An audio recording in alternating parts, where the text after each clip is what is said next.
Well, we could go probably either way here, but probably the way it's set up, elimination, right? We're going to use a little bit of elimination method.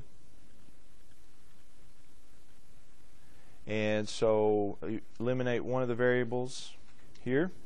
And either one, basically, I think the x's look, the x squareds look more promising. All I'd have to do to eliminate the x squareds would be multiply by -2 on top.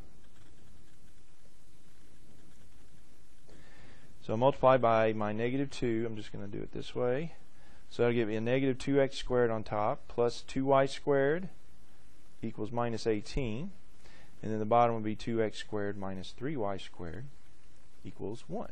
Stays the same because that will eliminate my x squareds. 2y squared minus 3y squared is minus 1y squared.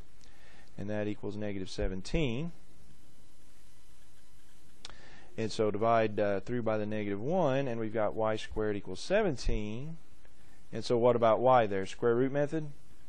Square root both sides, so we get y equals square root of 17. The only thing is it could be plus or minus square root of 17.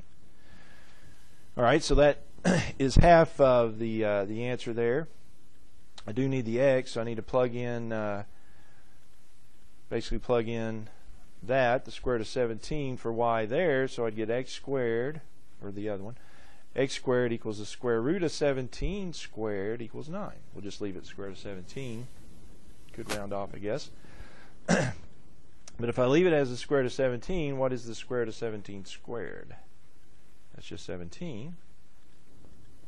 And so we get x squared minus 17 equals 9, which means add 17, and we've got x squared is 26.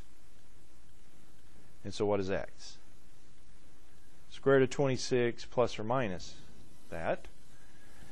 Of course, the other thing is I do have a negative square root of 17, but if I note, if I do a negative square root of 17, nothing changes, does it?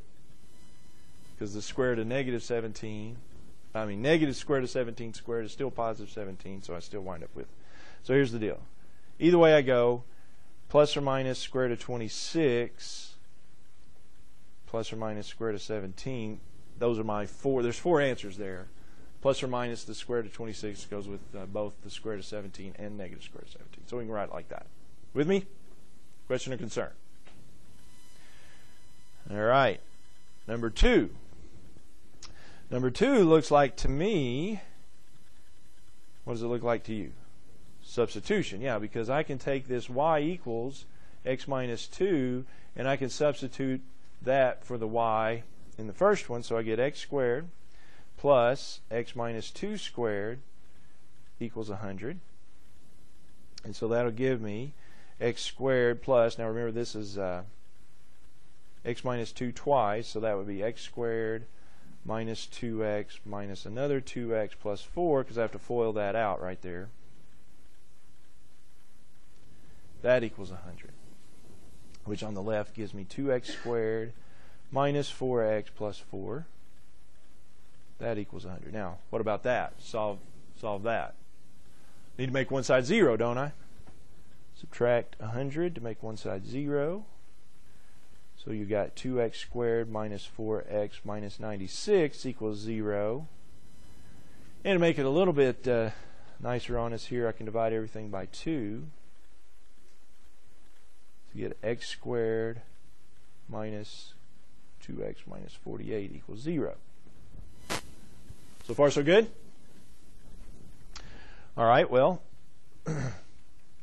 that factors the x squared minus 2x minus 48 does. X and x for x squared, 48 minus, with minus 2 in the middle, minus 8 and 6, positive 6. So x minus 8 equals 0, that'd be x equals 8. X plus 6 equals 0, that'd be x is negative 6. So again, I get two answers there. So I need the y's to go with those. So I plug in x to be 8 in the y equals x minus 2 equation. That would give me y equals 6. If I plug in x to be negative 6, I get y equals negative 6 minus 2. So I get y equals negative 8, 8, 6, and negative 6, negative 8, two solutions there. Okay? All right, what about number 3? Find the points of intersection for the graphs of the following. Well, I point this out here because what about points of intersection? What do we know about points of intersection and how it relates to something like this? If you consider this a system, what are the points of intersection? It's the solutions. Yeah, it's the solutions to the system. So vice versa, solutions to the system are the points of intersection on the graphs, the real solutions. Yeah, so if it asks for points of intersections, again, it's just solving the system, which again, it looks like substitution, doesn't it? I can substitute the minus 5x minus 1 for the y down here, so I get minus, I did that way, but minus 5x minus 1 equals 2x squared minus 4. Again, it looks like I need one side 0. Make one side 0. Let's make it the left side here. I'm going to add the 5x and add the 1. And so I get 0 equals, what would it be, 2x squared plus 5x minus 3.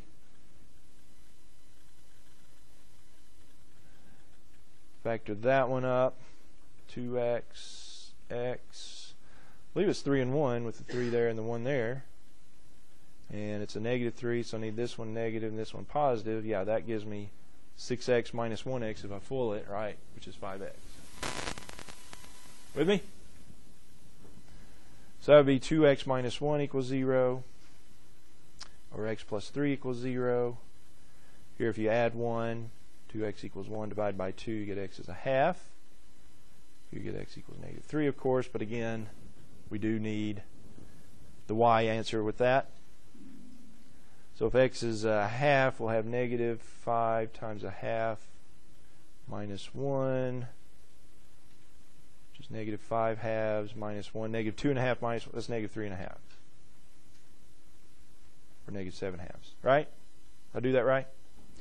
If x is negative 3, we'll have y equals negative 5 times negative 3 minus 1. So that would be y equals 15 minus 1. That's 14. So my two answers there, two answers again. 1/2, negative 3 1/2, and negative 3 14. Did I get those right? Did I do something wrong there?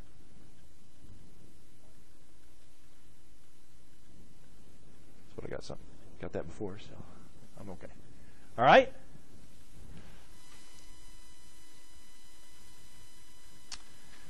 All right. We also did talk about this fourth one here. Three equations, 3 variables. And the way we did one like this was, well, we've got this second equation here that's got x and z in it. So if I can make these two, get rid of the the y, eliminate the y on these two, that would give me a good equation to go with the xz equation on the bottom there. So I'm going to eliminate the y's, which is going to be fairly not too bad to do, right? Just to get rid of the y's here on the first two, multiply by 3, top one, 3x plus 3y plus 15z equals negative 18, to go along with the 2x minus 3y plus 2z equals negative 1. Again, like I'm saying, I'm eliminating the y's on the top two, because that'll go with the third one. Doesn't have a y in it. All right, well, that gets me what? 5x plus 17z equals negative 19.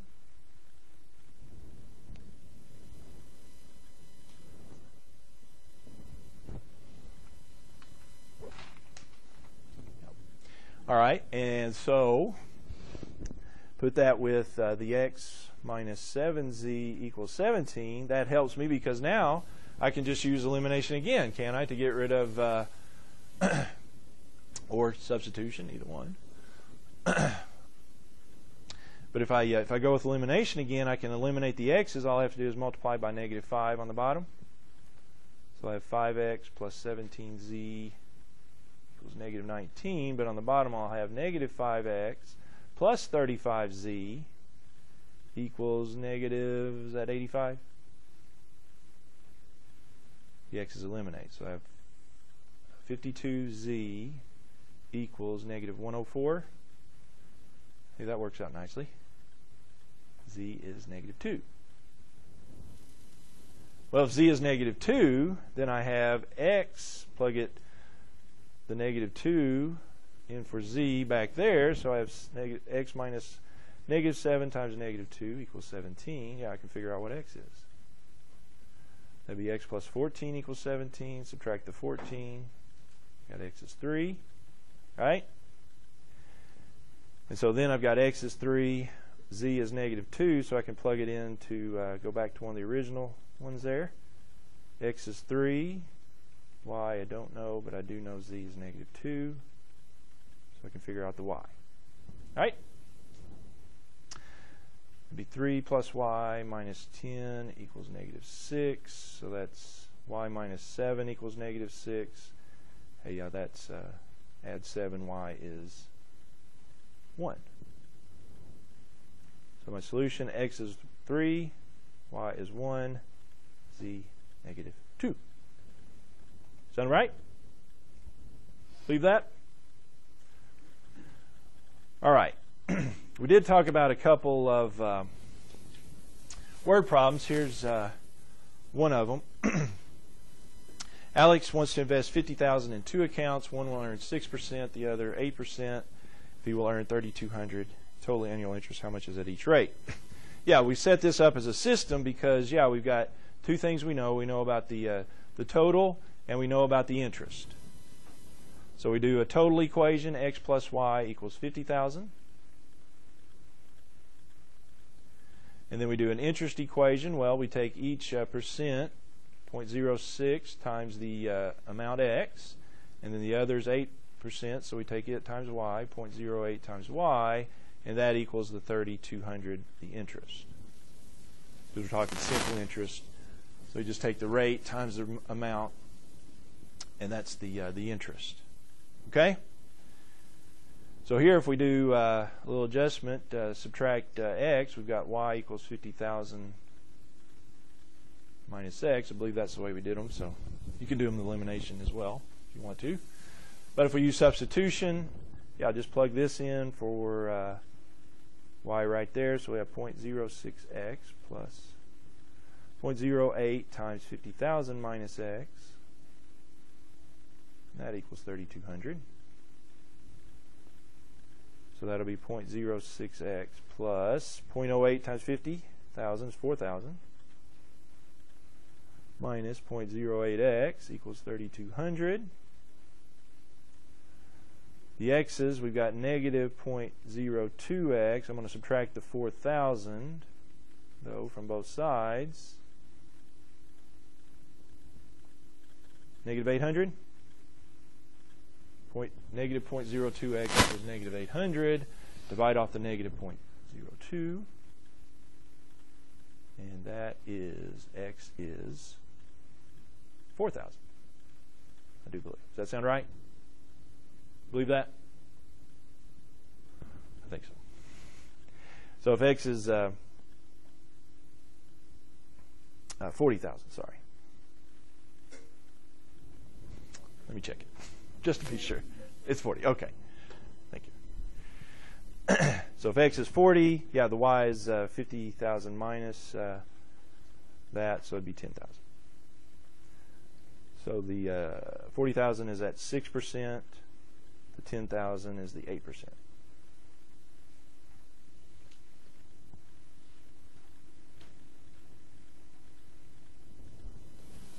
Is that okay? All right. Real quick here, number 6. We also graphed systems of inequalities, and that just means a little bit of shading. So let's talk about the x squared plus y less than or equal to 9. Yeah, the first thing you want to do is graph the equation associated there. X squared plus y equals 9. Well, that's going to be a parabola. Yeah, if I subtract my x squared, I can see that's a parabola inverted, shifted up 9. So that's going to put my vertex up here at 0, 9. And again, if you wanted a couple of points there to go with that, the vertex of 0, 9, you can do your -1, +1, but in both cases there, -1 plus 9 would be 8. Same thing there. So yeah, that one's just right there and right there. You can get a couple more if you want, but there's my parabola.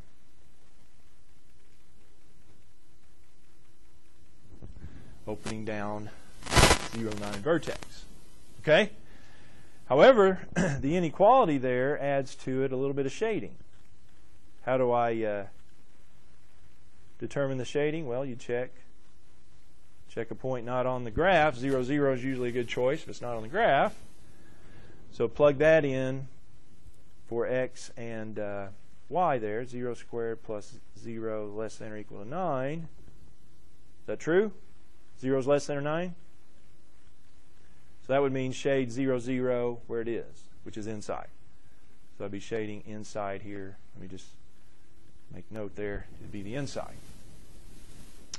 All right, what about 2x minus y is less than or equal to -1? Well, that would be a line with shading. Let's see if we move some things around. Let's just move this over there and that over there. So it'll be 2x plus 1 equals y, or y equals 2x plus 1. That's a y-intercept of 1. Slope of 2, so rise 2 runs 1.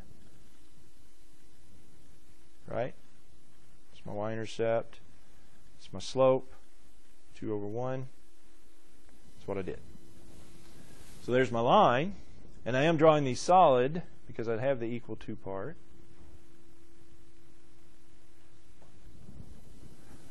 The shading on it, checking 0, 0, 0, 0 work.